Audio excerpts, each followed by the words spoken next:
If you're over 60 and walking into your home feels overwhelming instead of peaceful, you're not alone. That suffocating feeling when you can't find what you need, when every surface seems covered, when guests comment on how cozy your space is, these are warning signs your home has become cluttered without you realizing it. After decades of accumulating memories, gifts and just-in-case items, many seniors find their sanctuary has become their stress source.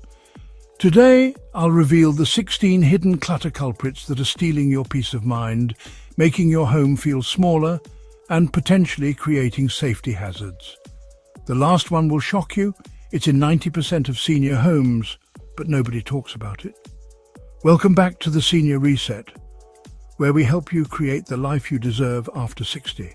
I'm here because your home should be your haven, not your headache. If you've been feeling like your space is closing in on you, or if family members have started making subtle comments about your collection, this video is going to be a game changer. Here's exactly what you'll discover today. 16 specific items and habits that are making your home look cluttered, plus simple solutions for each one. I'll show you the difference between meaningful keepsakes and space-stealing clutter. Reveal the surprising psychology behind why we hold on to certain things and give you permission to let go without guilt. But here's the best part. I'll share the one item that professional organizers say is the biggest clutter culprit in senior homes, yet it's considered normal to have dozens of them.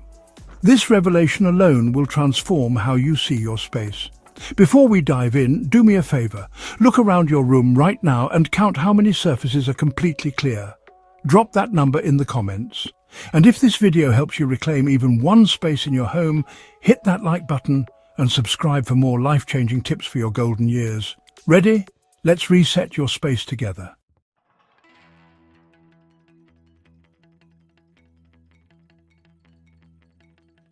Let's start with something hiding in plain sight. That drawer, closet or corner filled with old electronics. I'm talking about flip phones from 2005, cameras that use film nobody develops anymore, and enough charging cables to power a small city. Sound familiar? Here's why this matters. These items aren't just taking up space. They're creating visual chaos every time you open that drawer. Your brain registers this as unfinished business, adding to your daily stress load. Carol from Phoenix shared with me that she had 3 VCR players just in case she wanted to watch her old tapes. But here's the reality. When was the last time you actually used that ancient technology? The solution is surprisingly simple. Keep one working version of anything electronic if you truly use it monthly. Everything else? It's time to let it go. Many communities have electronic recycling programs, or you can donate working items to local schools. Quick test. Can you name the last time you used each electronic device you're storing? If it's been over a year, it's clutter, not a keepsake. What's the oldest piece of technology you're still holding on to? Share in the comments. I bet someone else is keeping the exact same thing. But wait, because the next clutter culprit is something we all think we need more of.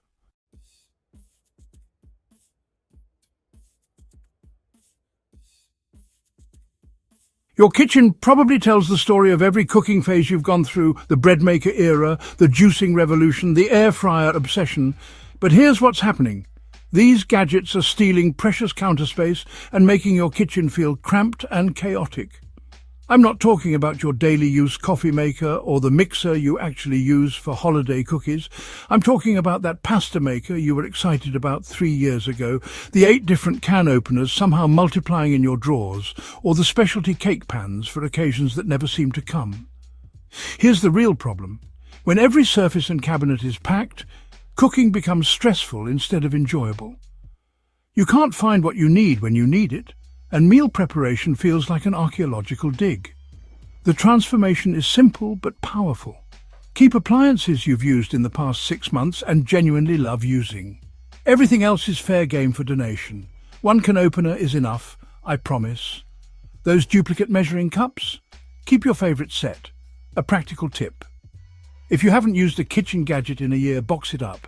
If you don't miss it or go looking for it in 6 months, donate it guilt-free. Quick question. How many can openers do you currently own? Be honest in the comments. The answer might surprise you when you actually count them.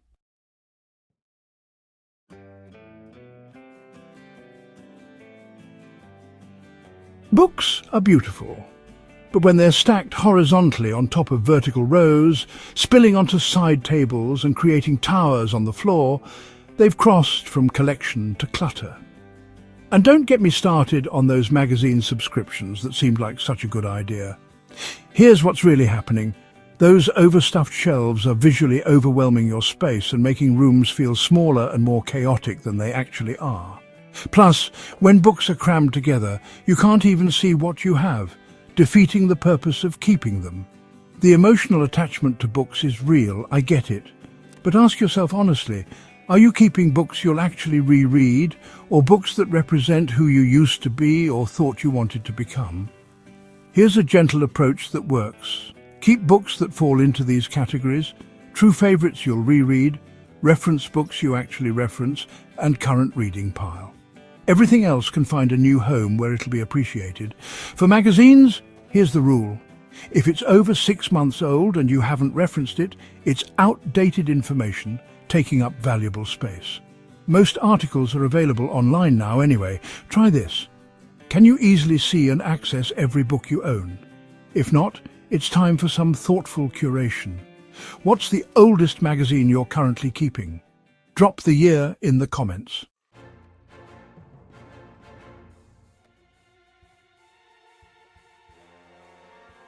This one's crucial for both clutter and safety. That medicine cabinet, bathroom drawer, or kitchen counter probably contains medications from conditions you no longer have, supplements you forgot you bought, and first aid supplies from the previous decade. Here's why this matters beyond just clutter. Expired medications can be dangerous, and having too many health products creates confusion when you actually need something specific. Plus, it's taking up valuable space in areas where you need easy access to current medications. I know it feels wasteful to throw away expensive medications or supplements, but keeping them is creating both physical and mental clutter. Every time you're looking for your current medication, you're sorting through items that no longer serve you. The safety factor is real too. Expired medications can lose potency or in some cases become harmful. And if grandchildren visit, having expired medications accessible creates unnecessary risks. Here's your action plan. Check expiration dates on everything. Dispose of expired medications through pharmacy take-back programs. Never put them in regular trash. Keep only current prescriptions, basic first aid supplies, and supplements you actually take regularly. A helpful habit. Do this check every 6 months, maybe when you change your clocks for daylight saving time. How many expired medications do you think are in your home right now? Most people are shocked when they actually count them.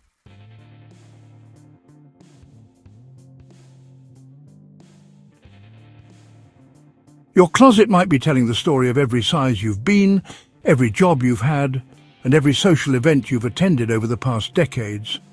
But if you're holding on to clothes just in case you lose weight, return to an old job, or attend events that no longer match your lifestyle, your closet has become a museum instead of a functional space. Here's what's really happening. When you open your closet and see clothes that don't fit your current life, it creates subtle feelings of guilt, regret, or disappointment every single day. That's not the energy you want to start your morning with. The reality is that your lifestyle at 60 plus is different from your 40s, and that's perfectly okay. Maybe you don't need 3 business suits anymore, or those formal dresses from when you attended more evening events. Perhaps comfort has become more important than fashion trends, and that's wisdom, not giving up. Here's a compassionate approach. Keep clothes that fit your current body and lifestyle, make you feel confident and are in good condition. Everything else can bring joy to someone else who needs them right now. Try this exercise. If you haven't worn something in 2 years, ask yourself, am I keeping this for who I am now or who I used to be? What's one category of clothing you're holding on to that no longer matches your current lifestyle? Share in the comments. You're not alone in this struggle.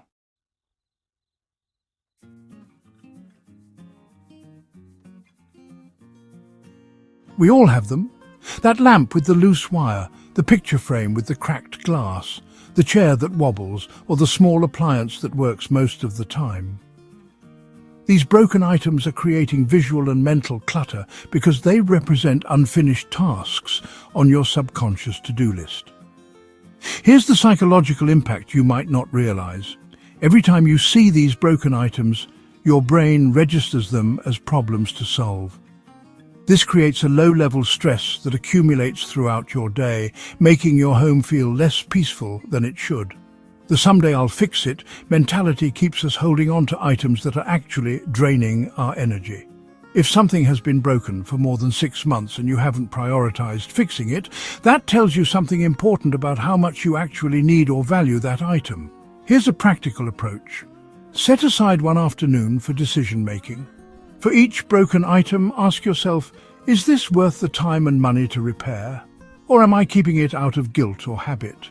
If it would cost more to fix than replace, or if you've lived without using it while it's been broken, it's time to let it go. Some items are worth repairing, especially if they have sentimental value or are expensive to replace. But be honest about your intentions and realistic about your timeline. Quick challenge. How many broken items are you currently storing with the intention to someday fix them? Count them and share the number. You might be surprised.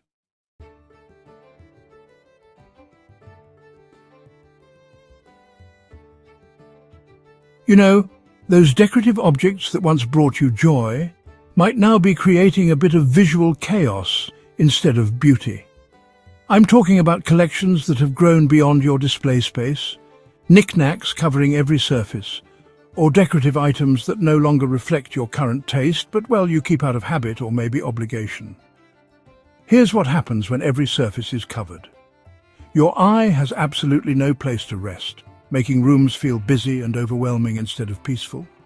Good design principles tell us that negative space, or those empty areas, is just as important as the objects we choose to display. Many of these items, I know, carry emotional weight, gifts from loved ones, souvenirs from memorable trips, or pieces that once held special meaning. But if they're now part of a crowded collection where individual items can't be properly appreciated, they're not really serving their purpose anymore. The goal isn't to eliminate all decorative objects, but to curate them thoughtfully. When you have fewer pieces, each one can be properly showcased and appreciated. Quality over quantity, honestly, creates more visual impact and makes things so much easier to maintain.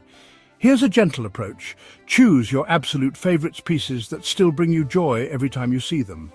Store or donate the rest. You can always rotate seasonal items or special pieces to keep your decor feeling fresh. Try this. Pick one surface in your home and remove everything from it. Just notice how different the space feels with that bit of visual breathing room.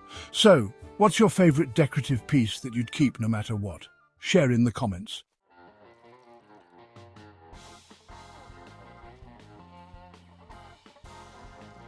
Your linen closet, if you're anything like most people, might be harboring towels that are more thread than terry cloth sheets that no longer fit any bed you own, or tablecloths from entertaining styles you've long moved beyond. These textiles are taking up significant storage space and making it difficult to find what you actually need and use. Here's the hidden problem. When you have to dig through stacks of old linens to find the towels you actually like, or when your linen closet is so overstuffed that items fall out when you open it, you're dealing with functional clutter that impacts your daily routine. Old, worn linens often stick around because they feel too personal to donate or just too wasteful to discard. But linens that are stained, threadbare, or no longer comfortable really aren't serving you well. They're just taking up space and making your storage areas feel chaotic. The solution focuses on function and comfort. Keep linens that are in good condition, fit your current beds and lifestyle, and that you actually enjoy using. A good rule of thumb is, 2 to 3 sets of sheets per bed, enough towels for your household, plus a few extras for guests and table linens you use regularly. Old towels can be repurposed for cleaning rags, but honestly, be realistic about how many you actually need for that purpose. Most households only need a small collection of cleaning cloths, not an entire closet full. So, how many sets of sheets do you currently own? Most people have way more than they realize when they actually count them.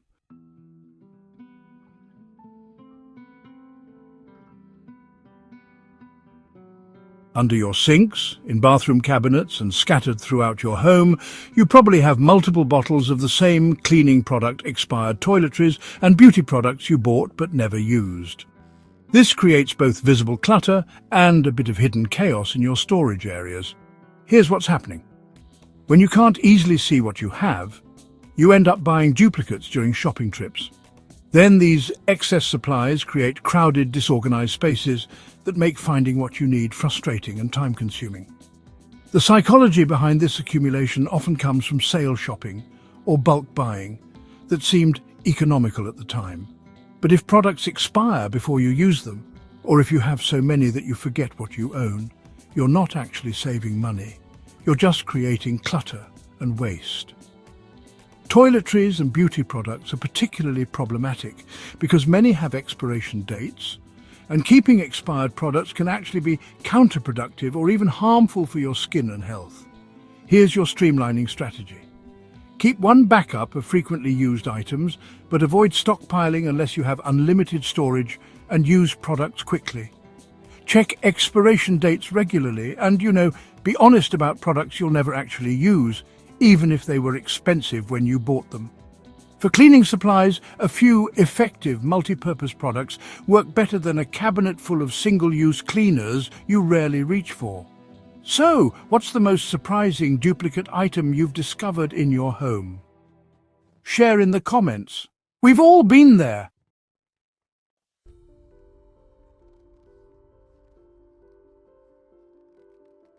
Paper clutter is, honestly, one of the most overwhelming types because it feels important even when it isn't. Old tax returns beyond the recommended keeping period manuals for appliances you no longer own, warranties that have expired, and stacks of mail you meant to sort through are creating visual chaos and making it difficult to find truly important documents. Here's the real problem. When important documents are mixed in with outdated papers, you can't quickly access what you actually need. This creates anxiety during tax time, when applying for benefits, or during any situation where you need to locate specific paperwork quickly. The emotional challenge with paper clutter is that it all feels potentially important, but keeping everything means nothing is easily accessible when you need it. Plus, identity theft concerns make it risky to keep old financial documents lying around indefinitely. Here's a systematic approach. Keep current documents you need for taxes, insurance and legal purposes, but research how long you actually need to retain different types of paperwork. Most utility bills, bank statements and routine correspondence can be discarded after a year unless they're needed for tax purposes. Create a simple filing system for what you keep and make digitizing an option for reducing physical storage while maintaining access to important information. The key is distinguishing between documents you need to keep and papers you're keeping out of fear or habit. What's the oldest document you're currently keeping? Drop the year in the comments.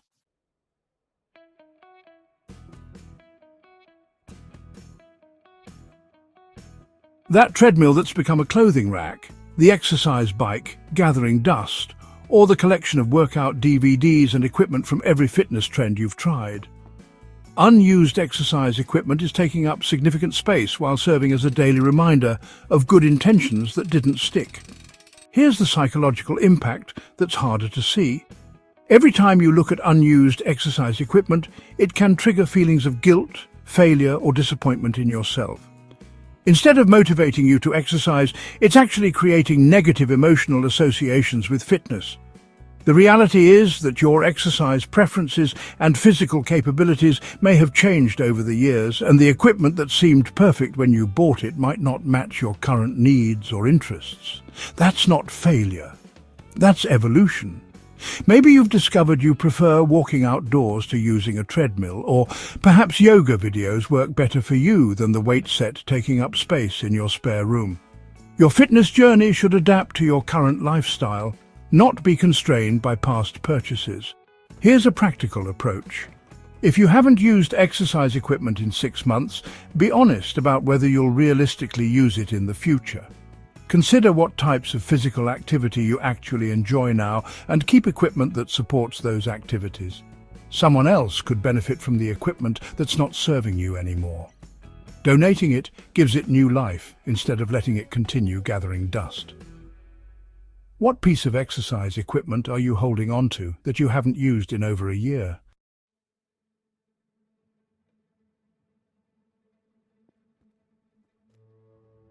Your storage areas might be filled with supplies from hobbies you explored enthusiastically but no longer pursue. Scrapbooking materials, knitting yarn, painting supplies, or woodworking tools. While these represent happy memories and creative periods in your life, they're now taking up valuable space without serving your current interests.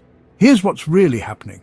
Keeping supplies from past hobbies can actually prevent you from fully embracing new interests because your storage space and creative energy are tied up in activities you've moved beyond. It's like trying to live in the past instead of being present for your current phase of life. The emotional attachment to craft supplies often comes from the money invested and the dreams associated with projects you plan to complete. But if those supplies have been sitting unused for over a year, they're more likely to create guilt than inspire creativity. Your interests naturally evolve, and that's something to celebrate, not feel guilty about. Maybe your hands aren't as steady for detailed needlework, or perhaps you've discovered you prefer reading to crafting. These changes reflect growth and self-awareness. Here's a compassionate approach. Keep supplies for hobbies you currently enjoy and realistically engage with. For past interests, consider donating supplies to community centres, schools, or other crafters who will actually use them. This frees up space for your current passions and ensures these materials bring joy to someone else instead of gathering dust. What hobby supplies are you keeping from an interest you no longer actively pursue?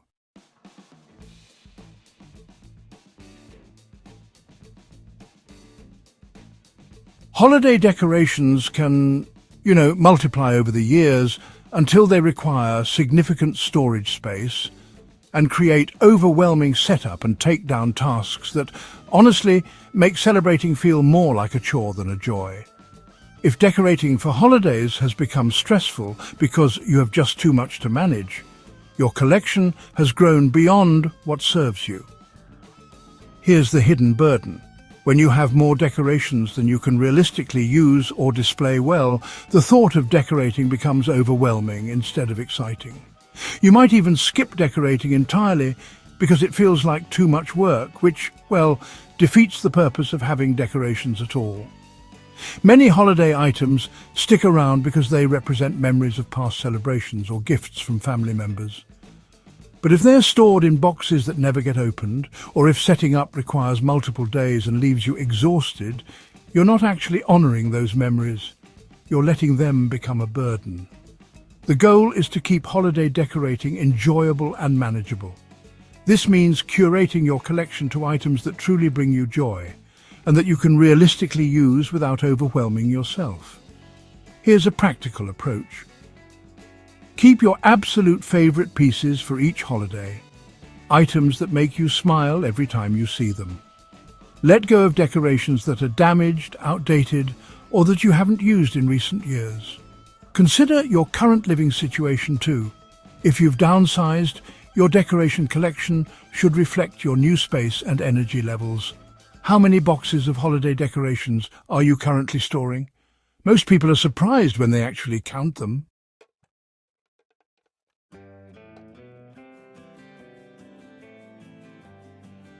Those shelves of DVDs, CDs and VHS tapes, along with the players to use them, are taking up significant space in an era when most media is available digitally. While these collections represent entertainment preferences and memories from different life phases, they're often no longer functional or accessible in your daily routine. Here's the reality check. When was the last time you actually watched one of those DVDs or listened to those CDs? If your media collection has become more of a display than something you actively use, it's functioning as clutter rather than entertainment. The attachment to physical media often comes from the investment made when building the collection and the memories associated with favourite movies or music. But if these items are gathering dust while you stream content instead, they're not serving their intended purpose anymore. Technology has fundamentally changed how we consume media, and holding on to outdated formats can prevent you from fully embracing more convenient options. Plus, storing media you don't use takes up space that could be used for things that enhance your current lifestyle. Here's a thoughtful approach. Keep physical media for truly special favorites that aren't available on streaming platforms or items with genuine sentimental value. For everything else, consider donating to libraries or community centers where others might enjoy them. Remember, letting go of physical copies doesn't mean losing access to the content. Most movies and music are more accessible now than ever through digital platforms. So, what's the last DVD or CD you actually played? Share in the comments.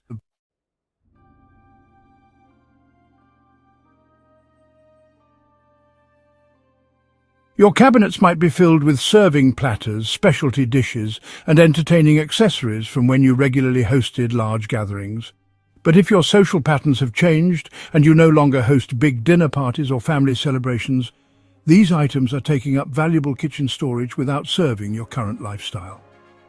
Here's what's happening. Kitchen storage is prime real estate, and when it's occupied by items you rarely use, it makes daily cooking and meal preparation more difficult. You have to work around seldom used items to access what you need regularly. The transition away from frequent entertaining often happens gradually, especially as energy levels change or family dynamics shift. There's no shame in acknowledging that your hosting style has evolved. Maybe you prefer smaller, more intimate gatherings now, or perhaps you enjoy being a guest rather than always being the host. These entertaining pieces often have emotional significance because they're connected to memories of celebrations and family gatherings. But if they're stored away and never used, they're not actually honoring those memories, they're just taking up space. Here's a realistic approach. Keep entertaining items that match your current hosting frequency and style. If you host holiday meals for 8 people, keep what you need for that. But if you're storing items for parties of 30 people you'll never host again, it's time to let someone else use them. Consider what size gatherings you actually host now versus what you're storing supplies for. What's the largest gathering you've hosted in the past 2 years compared to what your kitchen is equipped for?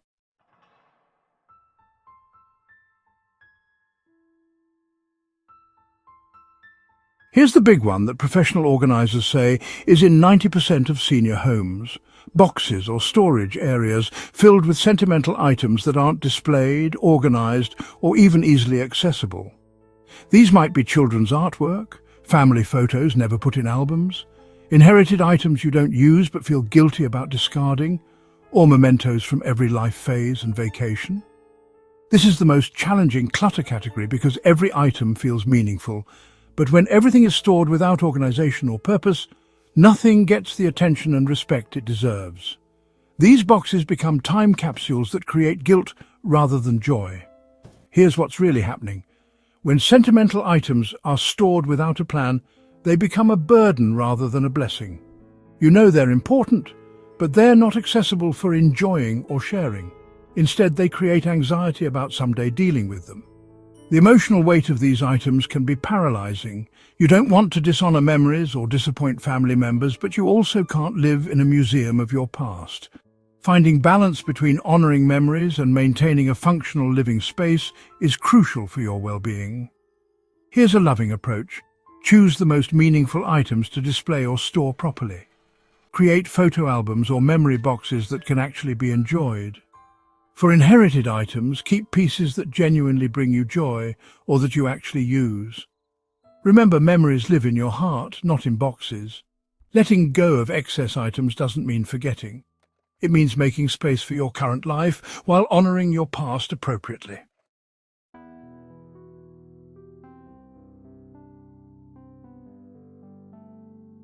Imagine walking into your home and feeling instant peace instead of overwhelming stress. Picture opening any drawer, cabinet or closet and easily finding exactly what you need. Envision having friends over without apologizing for the clutter or frantically hiding items before they arrive. This transformation isn't about creating a sterile showroom. It's about crafting a space that truly supports your life at this stage. When you remove the 16 clutter categories we've discussed, something magical happens. Your home becomes larger without changing its footprint. You discover surfaces you'd forgotten existed. Most importantly, you eliminate the constant low-level stress of living surrounded by excess. Many seniors who've made these changes report sleeping better, feeling more energetic, and experiencing less anxiety in their daily routines. When your environment is calm and organized, your mind can be calmer too. You'll spend less time searching for items and more time enjoying activities that bring you fulfillment. The safety benefits are significant too. Clear pathways reduce fall risks, organized storage prevents accidents from items falling or shifting, and knowing where everything is located means you can navigate your home confidently, even in low light. But perhaps the most profound change is emotional.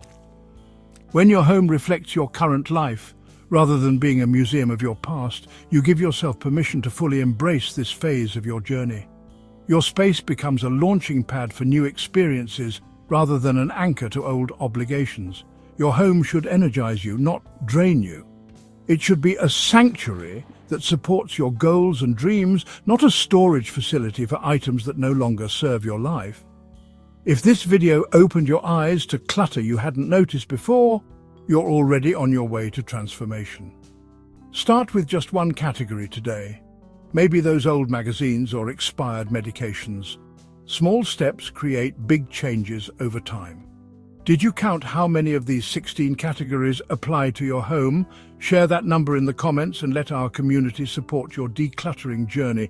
And if you found even one helpful tip here, hit that like button to help other seniors discover this life-changing information. Subscribe and ring that notification bell so you never miss our weekly tips for living your best life after 60. Remember, it's never too late for a fresh start.